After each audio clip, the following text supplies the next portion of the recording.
Hello, my name is Neda Deylami. I am the Midwest Program Manager for Noire. Noire is an award-winning consulting group whose work centers on electric mobility or e-mobility best practices and e-mobility diversity, equity, and inclusion. We work across the country to advance equitable, multimodal e-mobility solutions within electric, connected, shared, and autonomous vehicle technologies. We work with partners ranging from auto manufacturers, transit authorities, utilities, government agencies, charging network companies, not-for-profits, community-based organizations, and rideshare and delivery network organizations. Today, I'm going to be talking about the history of how mobility has shaped our society and vice versa, what the state of access to multimodal electrified transportation looks like now, and the opportunities that we have to address and alleviate the injustices faced by our most vulnerable communities while we fight the worst effects of climate change. Mobility is not just getting from one place to another, it's a service to people's livelihoods and well-being. It's access to a job, school, healthcare, childcare, and recreation. Historically, access to transportation was used to maintain racial segregation in Jim Crow America. Later, the construction of highways to support wealthy white suburbs destroyed and divided majority-minority neighborhoods, homes, and businesses.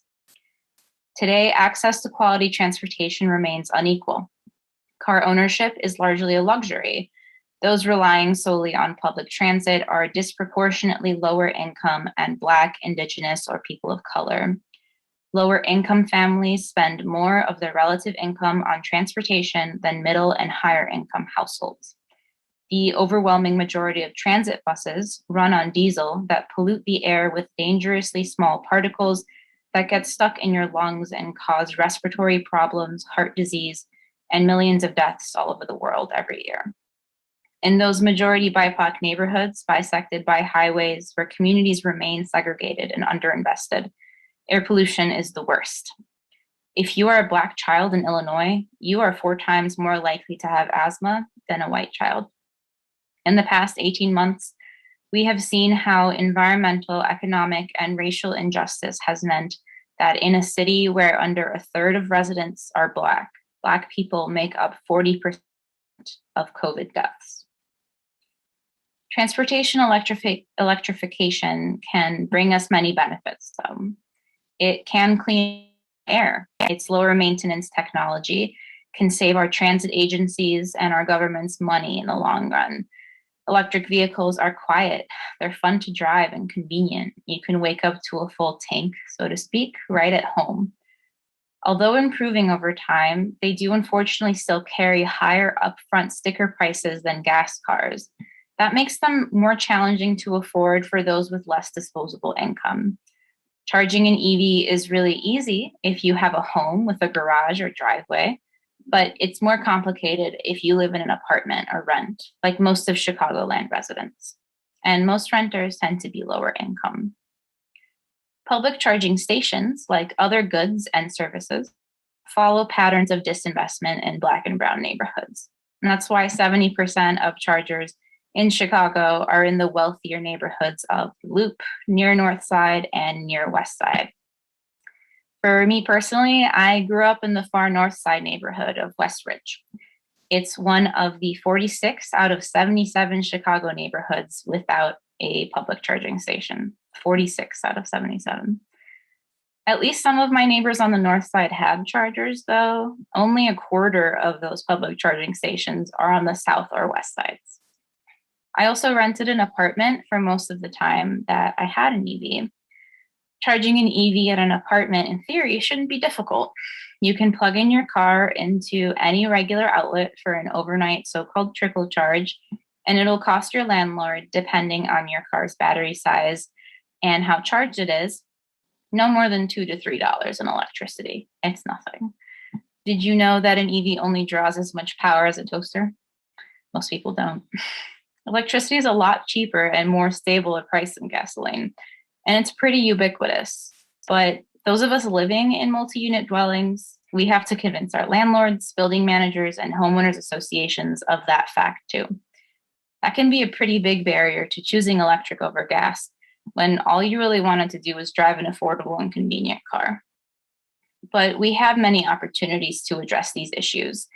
You should not have to be an electrical engineer or an EV activist like me to charge your EV in an apartment or live in the fanciest neighborhoods. You don't have to be rich to drive an EV.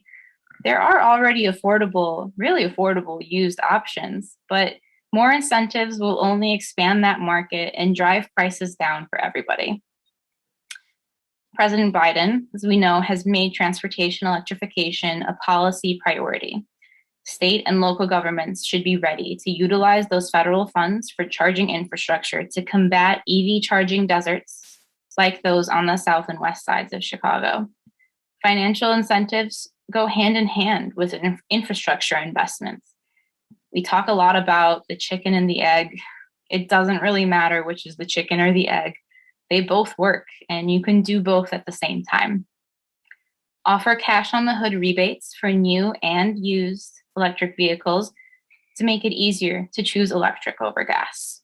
You can also incentivize EV charger purchase and installation at multi-unit dwellings or businesses. It should go without saying the largest incentives should go to environmental justice communities. They bear the brunt of the pollution and its social, economic, health, and environmental consequences. Furthermore, access to vehicles should also include access to a variety of vehicles and a variety of models of vehicles. Currently, in much of the Midwest, there are only a handful of EV models widely available at traditional dealerships. Illinois and Minnesota are the only states that allow automakers to sell directly to consumers. So residents of other states don't really have a free market to choose from. Additionally, there are many EV models that car companies make, but they don't choose to sell here because they don't think there will be demand for them. And they won't even try, not unless your state adopts clean car standards like Minnesota just did, the very first Midwestern state to do so, joining 13 other states. I actually once tried to buy a Hyundai Kona EV. It's an electric version of a popular crossover gasoline vehicle that they love to sell here, and the dealer said he couldn't get it for me. I even called Hyundai corporate, and they just refused to take my money. Because under the Clean Cars rules, car makers selling in that state must increase the number of zero-emission vehicles they sell each year, there tends to be more models available for consumers to choose from. Accordingly, prices for used EVs in these states tend to be a lot lower than other states. But prioritizing clean air and the environment, it doesn't have to come at the expense of businesses and workers. EV manufacturing jobs are expected to grow rapidly over the next decade. This growth may come from China, but we can also invest in the industry now and beat them, like Rivian has in Normal and Line Electric has in Joliet. There are a lot of jobs to create in charging infrastructure, deployment, and countless others. Lastly, when policymakers are considering solutions to equity issues, it's important to first consider the needs and desires of underserved communities through research, such as conducting landscape assessments, and engage with residents through community-based organizations. This way, frontline communities get a seat at the table and can actually inform the decisions that will be affecting them. I urge you to learn more if you can. If you're interested, I invite you to attend Noire's e-mobility, diversity, equity, and inclusion conference in a couple months. It's taking place virtually on November 17th and 18th. With that, thank you.